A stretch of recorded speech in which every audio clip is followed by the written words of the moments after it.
ഇന്ത്യയെ തന്നെ ഞെട്ടിയ ഓഹരി കുംഭകോണങ്ങൾ, കാലിടറിയ ഓഹരി വിപണി. രാജ്യത്തിന് സ്വാതന്ത്ര്യം കിട്ടുന്നതിനും വർഷങ്ങൾക്ക് മുമ്പാണ് ഇന്ത്യയിൽ ഓഹരി വിപണി തുടങ്ങുന്നത്.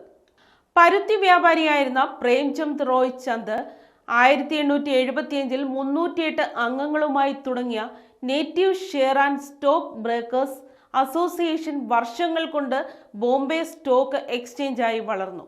കോടികൾ കൈമാറ്റങ്ങൾ ഓരോ മിനിറ്റിലും നടത്തുന്ന ഇന്ത്യൻ ഓഹരി വിപണിയിൽ ഒറ്റ ദിവസം കൊണ്ട് നിലം പതിച്ച കുംഭകോണങ്ങളുടെ കഥ പറയാം. വ്യാപാരികളെ അക്ഷരാർത്ഥത്തിൽ ഞെട്ടിച്ച ഓഹരി വിപണി തകർത്ത് തരിപ്പണമാക്കി കോടികൾ പൊക്കിയ ഓഹരി കുംഭകോണക്കാർ ആരെന്ന് നോക്കാം. ഹർഷദ് ശാന്തിലാൽ മേത്ത.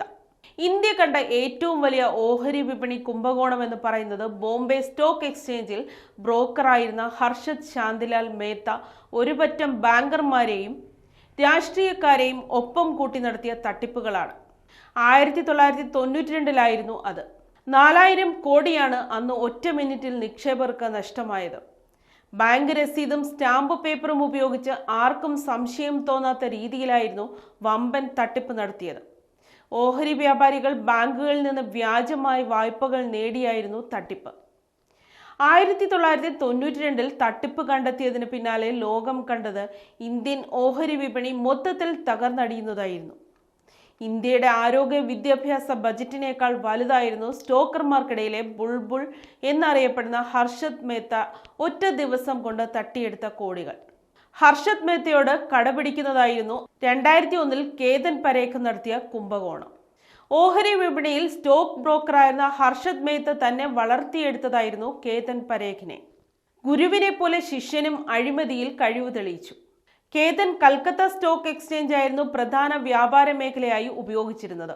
ദല്ലാളുകളെ വെച്ച് ട്രേഡിംഗ് നടത്തിയിരുന്ന കേതൻ അവർ നടത്തുന്ന നഷ്ടം നികത്താൻ നല്ലൊരു തുകയും നൽകി. എന്നാൽ ദല്ലാൾമാർക്ക് വ്യാപകമായി ഓഹരികൾ ഒറ്റയടിക്ക് വിൽക്കേണ്ടതായി വന്നു.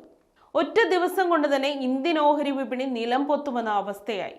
2001 കേന്ദ്ര ബജറ്റ് അവതരിപ്പിച്ചതിന് പിന്നാലെ പുറത്തു വന്ന അഴിമതിയിൽ സെൻസെക്സ് 4.13% താഴ്ന്നു. അദാനിയും ഹിൻഡർബർഗും. അമേരിക്കൻ സ്ഥാപനമായ ഹിൻഡർബർഗ് റിസർച്ച് പുറത്തുവിട്ട ഒരു റിപ്പോർട്ടിന്മേൽ വ്യാപകമായ ചർച്ചകളാണ് നടന്നുകൊണ്ടിരിക്കുന്നത്. അദാനി ഗ്രൂപ്പിൽ ഉൾപ്പെടുന്ന 7 കമ്പനിയുടെ ഓഹരി മൂല്യം 35% പെരുപ്പിച്ച് കാണിച്ചെന്നാണ് റിപ്പോർട്ടിൽ പറയുന്നത്. അദാനി ഗ്രൂപ്പിൽ ഉൾപ്പെടുന്ന 7 കമ്പനിയുടെ ഓഹരി മൂല്യം 85% പെരുപ്പിച്ച് കാണിച്ചെന്നാണ് റിപ്പോർട്ടിൽ പറയുന്നത്. ഈ ആരോപണങ്ങൾ ഇതുവരെ തെളിയിക്കപ്പെട്ടിട്ടില്ല. ഒറ്റ ദിവസം കൊണ്ട് കോടികളുടെ ഓഹരി ഇടിവാണ് അദാനി ഗ്രൂപ്പിന് സംഭവിച്ചത്. അക്കമിട്ട് 88 ചോദ്യങ്ങളാണ് ഹിൻഡർബർഗ് ഗ്രൂപ്പ് ചോദിച്ചിരിക്കുന്നത്.